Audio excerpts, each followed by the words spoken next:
महाशिवरात्रि व्रत कथा। पूर्व काल में चित्रभानु नामक एक शिकारी था। जानवरों की हत्या करके वह अपने परिवार को पालता था। वह एक साहूकार का कर्जदार था, लेकिन उसका ऋण समय पर न चुक सका। क्रोधित साहूकार ने शिकारी को शिव मठ में बंदी बना लिया। संयोग से उस दिन शिवरात्रि थी। शिकारी ध्यानमग्न होकर शिव संबंधी धार्मिक बातें सुनता रहा। चतुर्दशी को उसने शिवरात्रि व्रत की कथा भी सुनी। शाम होते ही साहूकार ने उसे अपने पास बुलाया और ऋण चुकाने के विषय में बात की। शिकारी अगले दिन सारा ऋण लौटा देने का वचन देकर बंधन से छूट गया। अपनी दिनचर्या की भांति वह जंगल में शिकार के लिए निकला, लेकिन दिन भर बंदी गृह में रहने के कारण भूख प्यास से व्याकुल था। शिकार खोजता हुआ वह बहुत दूर निकल गया। जब अंधकार हो गया तो उसने विचार किया कि रात जंगल में ही बितानी पड़ेगी। वह वन में एक तालाब के किनारे एक बेल के पेड़ पर चढ़कर रात बीतने का इंतजार करने लगा। बिल्व वृक्ष के नीचे शिवलिंग था, जो बिल्व पत्रों से ढका हुआ था। शिकारी को उसका पता न चला। पड़ाव बनाते समय उसने जो टहनियां तोड़ी वे संयोग से शिवलिंग पर गिरती चली गई। इस प्रकार दिन भर भूखे प्यासे शिकारी का व्रत भी हो गया और शिवलिंग पर बिल्व पत्र भी चढ़ गए। एक पहर रात्रि बीत जाने पर एक गर्भिणी हिरणी तालाब पर पानी पीने पहुंची। शिकारी ने धनुष पर तीर चढ़ाकर ज्यों ही प्रत्यंचा खींची। हिरणी बोली, मैं गर्भिणी हूँ, शीघ्र ही प्रसव करूंगी। तुम एक साथ दो जीवों की हत्या करोगे, जो ठीक नहीं है। मैं बच्चे को जन्म देकर शीघ्र ही तुम्हारे समक्ष प्रस्तुत हो जाऊंगी, तब मार लेना। शिकारी ने प्रत्यंचा ढीली कर दी और हिरणी जंगली झाड़ियों में लुप्त हो गई। प्रत्यंचा चढ़ाने तथा ढीली करने के वक्त कुछ बिल्वपत्र अनायास ही टूटकर शिवलिंग पर गिर गए। इस प्रकार उससे अनजाने में ही प्रथम प्रहर का पूजन भी संपन्न हो गया। कुछ ही देर बाद एक और हिरणी उधर से निकली। शिकारी की प्रसन्नता का ठिकाना न रहा। समीप आने पर उसने धनुष पर बाण चढ़ाया। तब उसे देख हिरणी ने विनम्रतापूर्वक निवेदन किया, हे शिकारी, मैं थोड़ी देर पहले ऋतु से निवृत्त हुई हूँ। कामातुर विरहिणी हूँ। अपने प्रिय की खोज में भटक रही हूँ। मैं अपने पति से मिलकर शीघ्र ही तुम्हारे पास आ जाऊंगी। शिकारी ने उसे भी जाने दिया। 2 बार शिकार को खोकर उसका माथा ठनका। वह चिंता में पड़ गया। रात्रि का आखिरी पहर बीत रहा था। इस बार भी धनुष से लगकर कुछ बेलपत्र शिवलिंग पर जा गिरे तथा दूसरे प्रहर की पूजन भी संपन्न हो गई। तभी एक अन्य हिरणी अपने बच्चों के साथ उधर से निकली। शिकारी के लिए यह स्वर्णिम अवसर था। उसने धनुष पर तीर चढ़ाने में देर नहीं लगाई। वह तीर छोड़ने ही वाला था कि हिरणी बोली, हे शिकारी, मैं इन बच्चों को इनके पिता के हवाले करके लौट आऊंगी। इस समय मुझे मत मारो। शिकारी हंसा और बोला, सामने आए शिकार को छोड़ दूं? मैं ऐसा मूर्ख नहीं हूँ। इससे पहले मैं 2 बार अपना शिकार खो चुका हूँ। मेरे बच्चे भूख प्यास से व्यग्र हो रहे होंगे। उत्तर में हिरणी ने फिर कहा, जैसे तुम्हें अपने बच्चों की ममता सता रही है, ठीक वैसे ही मुझे भी। हे शिकारी, मेरा विश्वास करो, मैं इन्हें इनके पिता के पास छोड़कर तुरंत लौटने की प्रतिज्ञा करती हूँ। हिरणी का दुख भरा स्वर सुनकर शिकारी को उस पर दया आ गई।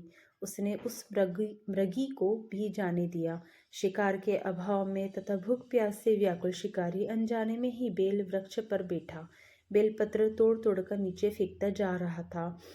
पो फटने को हुई तो एक हष्टपुष्ट मृग उसी रास्ते पर आया। शिकारी ने सोच लिया कि इसका शिकार वह अवश्य करेगा। शिकारी की तनी प्रत्यंचा देखकर मृग विनीत स्वर में बोला, हे शिकारी, यदि तुमने मुझसे पूर्व आने वाली 3 मृगियों तथा छोटे छोटे बच्चे को मार डाला है, तो मुझे भी मारने में विलंब ना करो, ताकि मुझे उनके वियोग में एक क्षण भी दुख ना सहना पड़े।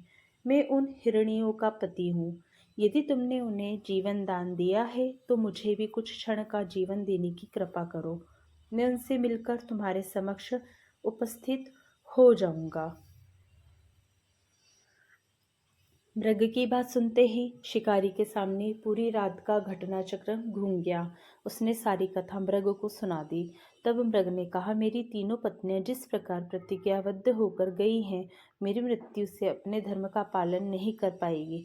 अतः जैसे तुमने उन्हें विश्वास पात्र मानकर छोड़ा है, वैसे ही मुझे भी जाने दो। मैं उन सबके साथ तुम्हारे सामने शीघ्र ही उपस्थित होता हूँ। शिकारी ने उसे भी जाने दिया। इस प्रकार प्रातः हो आए।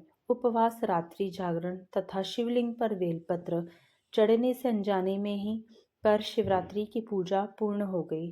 पर अनजाने में ही की हुई पूजन का परिणाम उसे तत्काल मिला।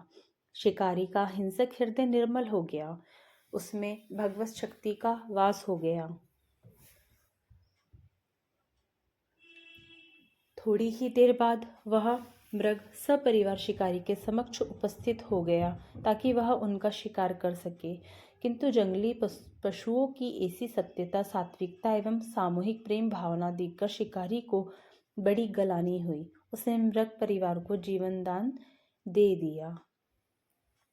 अनजाने में शिवरात्रि के व्रत का पालन करने पर भी शिकारी को मोक्ष की प्राप्ति हुई।